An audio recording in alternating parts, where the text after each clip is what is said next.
Welcome back into the show, folks. It's Elijah Griffith, and on the phone we have a very special guest. He is the bass singer for the Oak Ridge Boys. Welcome into the show, Richard Sterban. Richard, how you doing, buddy? Well, Eli, thank you very much for giving me the opportunity to talk to you, and your fine listeners out there. I am doing very well, and I'm looking forward to our conversation. Buddy, I am too. It's a pleasure to talk with you. And a little over a year ago, y'all released a new album called 17th Avenue Revival. I love great album names, and that's for sure one of them. And I want to know, how did that come about, the 17th Avenue Revival? It's a great story, and I'll be glad to tell you. You know, the project was produced by Dave Cobb. You know, if anyone knows anything about the music scene here in Nashville here in the last few years, you know, Dave Cobb he's a big time guy. He's probably the most in-demand producer right now in Nashville. And he agreed to produce this project on the Oak Ridge Boys. And it was his idea to name the project 17th Avenue Revival. The project was recorded at probably the most historic recording studio in Nashville, RCA Studio A. They were going to tear that studio down a few years ago and build high-rise condos there or something. But some investors came in, people in the music business got involved. We were able to save that studio. And so the title of the studio has to do with the revival of that old historic recording studio. You know, when we recorded there, you could feel the history in that room. You know, Chet Atkins helped develop the original Nashville sound right there many years ago.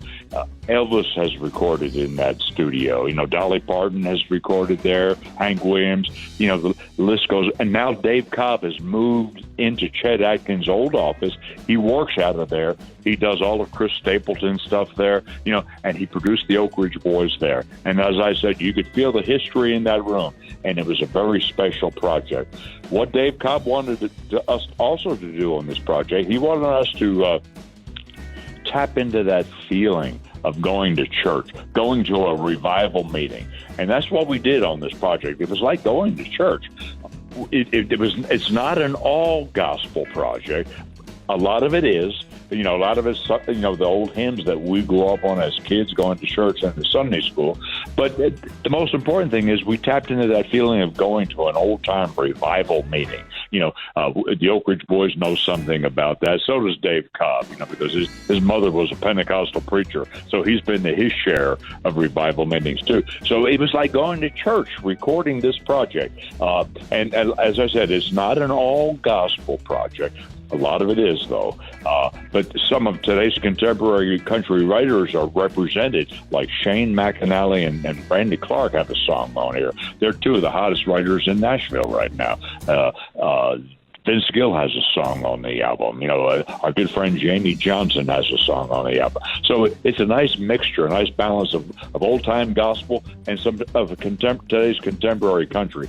But it turned out so well, you know, and now that it's out, you know, the music is affecting a lot of people. It's a very meaningful music, and it's touching a lot of people's hearts. So when we come to town, we, along with all of our hits, you know, including Elvira and Thank God for Kids, you know, we will include some of this new music from 17th Avenue Revival because it is very, very, you know, important music, you know, and music that is touching people's lives. Mm-hmm. So you and the Oak Ridge Boys, y'all have had more than 30 albums. What makes this different from those? Well, I think working with Dave Cobb is probably the main thing. You know, I'll never forget, you know, the day we sat down and met with Dave Cobb. We had lunch with him to talk about this project. His very first words out of his mouth were, "What I want you guys to do," he said, "I want you to think of Elvis." He said, maybe think of Jerry Lee Lewis, maybe that old rockabilly kind of sound, and maybe some old blues. Let's maybe think of Ray Charles. You know, what was it about those guys that made them so special. He said it's the same thing that makes you guys special. He said they all were raised in church. The first singing they ever did was gospel music. So he said, that's what I want to do on this project. He said, I want to capture that feeling of going back to church, going to a, so that's what we did on this project. It was like going to church, as I mentioned earlier, and then Dave Cobb is a genius of taking like he's done it with Chris Stapleton, several times now. He takes that old blues and even old bluegrass in a lot of ways, and he marries it with today's modern country, and it turns out so well. In the case of the Oak Ridge Boys, he took old rockabilly and he married it with shouting gospel, if I can put it that way, and it's amazing how well it turned out, and it is indeed a special project. It is a very special project. I listened to it right before I hopped here on the phone with you, and I was actually raised Pentecostal, and I've been to my fair share of revivals, and that is exactly what people will get with this new album. But you mentioned Elvis there just a second ago, and I have learned that you actually worked with Elvis. You're absolutely right about that. For about 2 years prior to joining the Oak Ridge Boys, I sang in a group called J.D. Sumner and the Stamps Quartet. And for about a year and a half of that time, I actually sang with the king of rock and roll. I sang with Elvis. And, back then, Elvis was the biggest star in the world. His tour was the biggest tour in the music business. And to be a part of it was very, very exciting. So how did you get a part of all of this? How do you even get a gig with the king of rock and roll? Well, it has to do with Elvis's friendship with J.D. Sumner. Before I got the gig with Elvis, I got a phone call from J.D. Sumner. It was actually J.D.'s nephew. J.D. wanted to leave the road and hire a younger bass singer to take his place, and so they called me, and so they offered me the job, and so I took the job of singing with J.D. and the Stamps, and then Elvis had a conflict with the group that he was using, the Imperials, and so he had to find another group. And because of his friendship with J.D. Sumner, he called J.D. So I happened to be in the right place at the right time. I had to just join the Stamps Quartet when J.D. Sumner got the call from Elvis to be his backup group, and so it worked out pretty well for me. It really did. But it's kind of interesting, While I was singing, I told you I had some very fond memories of being with Elvis. I got to know him just a little bit. But while I was singing with Elvis, I got a phone call one day, another phone call, which changed my life, really. It was William Lee Golden that called me up. And, he's the guy in our group with the long beard. Back then, he did not have the long beard. He was Mr. GQ back then. It's hard to imagine that. Yeah, but he really was. But he called me up, and he said the bass singer in the Oak Ridge Boys wanted to leave, wanted to stay home, wanted to get off of the road. And so he said the Oak Ridge Boys wanted to know if I would be interested in the job. Here I was singing with Elvis, apparently on top of the world, in the biggest tour in the music business, but I had to make a decision, I was a big fan of the Oak Ridge Boys, and I really believed in what they were doing, and I really wanted to be a part of the group. And I felt the group had a great deal of potential. So I made that decision. I called William Lee Golden back the next day, told him I was going to take the job. And a lot of people questioned my decision. How could you leave Elvis and join the Oak Ridge Boys? But, I really believed in my heart I was doing the right thing. And that was 47 years ago now. And I think time has proven the last 47 years have been pretty special. We've had such a great career. The good Lord has blessed the Oak Ridge Boys. So many great things have happened to us, and so I think back then, 47 years ago, I made a pretty good decision. I think it all culminated about 3.5 years ago when we were inducted into the Country Music Hall of Fame.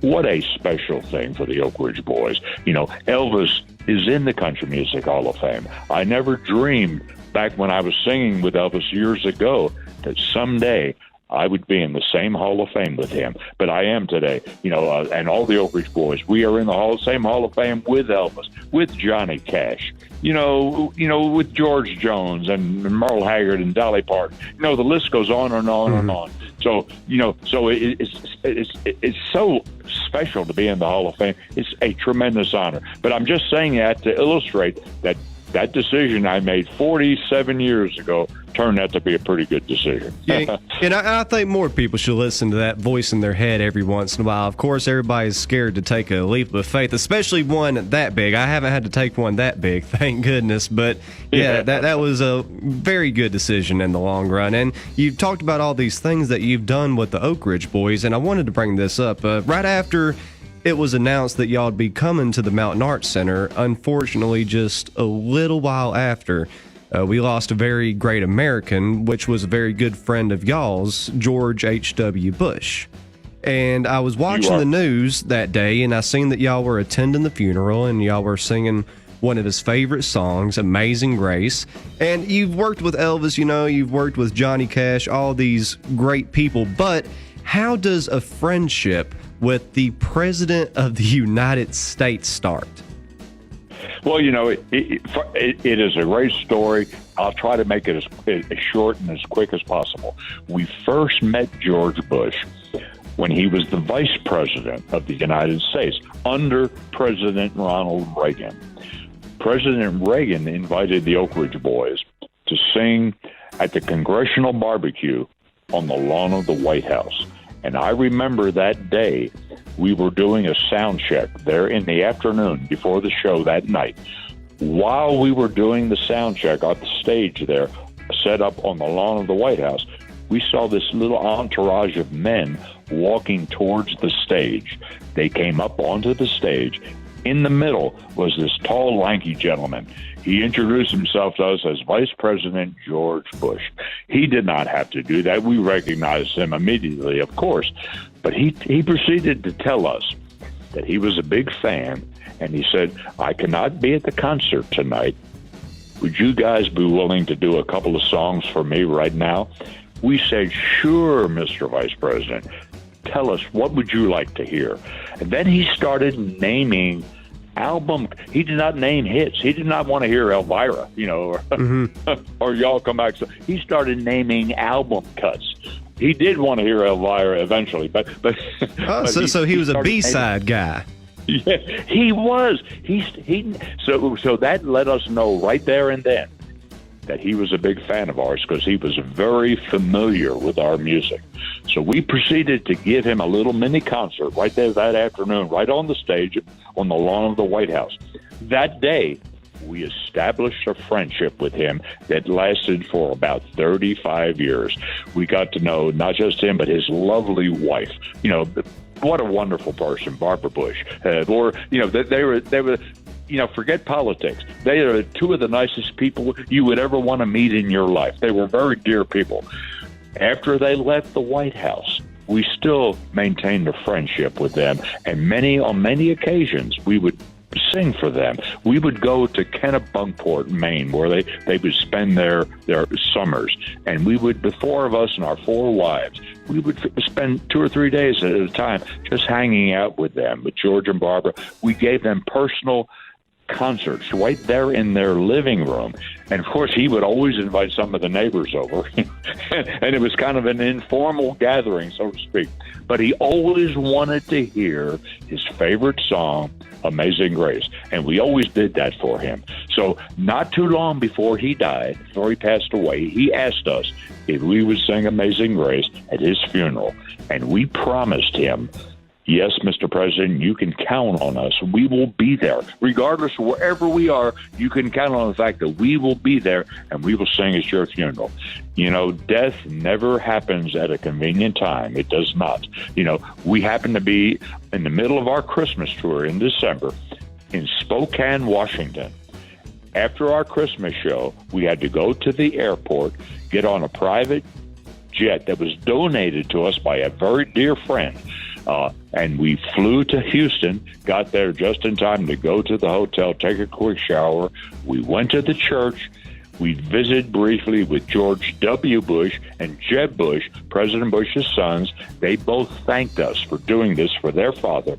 We then sang Amazing Grace for President Bush at his funeral, went back to the airport, flew back to Kennewick, Washington, where we did another Christmas show that night, without any sleep. We never missed a show, but the most important thing is we were able to keep our promise to President Bush. He always taught us to do the right thing, and we knew that was the right thing to do. I think the good Lord gave us strength to be able to pull that whole thing off without any sleep. It was a tremendous honor, a very emotional experience, but we were so honored we were able to do it. Yeah, and that's a great story about a great man. And just like the new song on y'all's new album, there is a brand new star in heaven tonight. That is such a meaningful song. And since, here in the last year since we've been performing that song on stage, it has been very meaningful to a lot of people, including us. Especially after President Bush died, that was such a meaningful song to the four of us. And just before, it almost got kind of lost in the news because President Bush died. But just a few days before he died, our good friend Roy Clark passed away. Mm-hmm. And the same thing can be said about our good friend Roy. He's a brand new star shining up in heaven tonight. So the song has not only been meaningful to our fans who listen to it, but it's been meaningful to the four of us as we have sung that song. What a great song. One of the best songs you'll ever hear about someone dying and going to heaven. Yeah, I mean, that's another thing I was going to say. I seen a comment. One of y'all made the happiest song about death you'll ever hear. Well, you're right. That song was written by two young fellows. I told you that the project was produced by Dave Cobb. Mm-hmm. And Dave, what a genius he is. But he knew the two writers of the song are good friends of his. He introduced us to these two young guys. They played this song for us, and we figured, wow, what a great song. And I remember the day we were recording the song. And we had a little break in the recording session, and both of these young guys, I can't think of their names, I'm sorry right now, but two young fellows in their 20s, Joe Bonzo, our tenor singer, he went up to one of the guys during the break in the recording session. He said, that is the happiest sounding song that I think we have ever heard about somebody dying. And this kid was very serious, in a very deadpan way. He said back to Joe, he said, well, that is the point. They were very serious about this song. And, and for those of us that believe in Jesus, we believe there is an afterlife. This song is very, very meaningful. It really is. Yeah, it's a great song, and the entire album is great. But, I mean, y'all have put out more than 30 albums. You've been a group for more than 40 years. What's in the future for the Oak Ridge Boys? I'm glad that you are asking that question because first of all, we do not plan to retire anytime soon. We plan to continue working. We plan to continue touring as long as the good Lord above continues to allow the four Oak Ridge Boys to experience good health. We're going to continue doing this because it's what we love doing. And we plan to continue recording. We found out here not that long ago that our record label was so happy with this latest project, they wanted us to do another project. They not have only agreed to do another project, but they've agreed to also now do another Christmas album on the Oak Ridge Boys. And Dave Cobb has also agreed to produce both of these projects. So we are going to have to get in line and wait our turn because Dave Cobb is in such demand. But in June, we've just booked recording days in June to go into the studio to record the Christmas album first because we have to do it as soon as possible so it will be ready for this coming Christmas. So we're going to do a new Christmas album and then later on in the year, another regular album produced by Dave Cobb. We're so excited about the prospects of doing both of these projects. Dave Cobb has taken us down some very special roads musically. We cannot wait to work with him again and see what kind of roads he's going to take us down in the future. But we're excited about the prospects now of doing two more albums with him. Well, Richard, that's great to hear. I'm always going to be looking forward to anything that you do. I'm looking forward to the show this Friday night. So what can people expect there? Let me speak for all the Oak Ridge boys. Tell you, we're looking forward to coming your way. We plan to have a great time. We're going to do our best to make it a great night. We're going to do Elvira, of course. You know, you're going to hear me do Giddy Up on Papa Mau Mau. We're going to do Thank God for Kids, Y'all Come Back Slow. We're going to do a lot of our hits. We're going to do some of this new music from 17th Avenue Revival. Just in general, we're going to have a great night of good country music, good family entertainment. So make your plans. Come on out. Spend some time with the Oak Ridge boys. Well, Richard, like I said, we are really looking forward to it. It is a sold-out show, so I'm sure it's going to be an incredible night. But, buddy, I want to thank you so much for taking the time out of your day to speak with us. It's been my pleasure. Well, thank you, my friend. When you promote the fact that we're coming to town, you help us, and we do not take that lightly. We appreciate it very much. So thank you, my friend.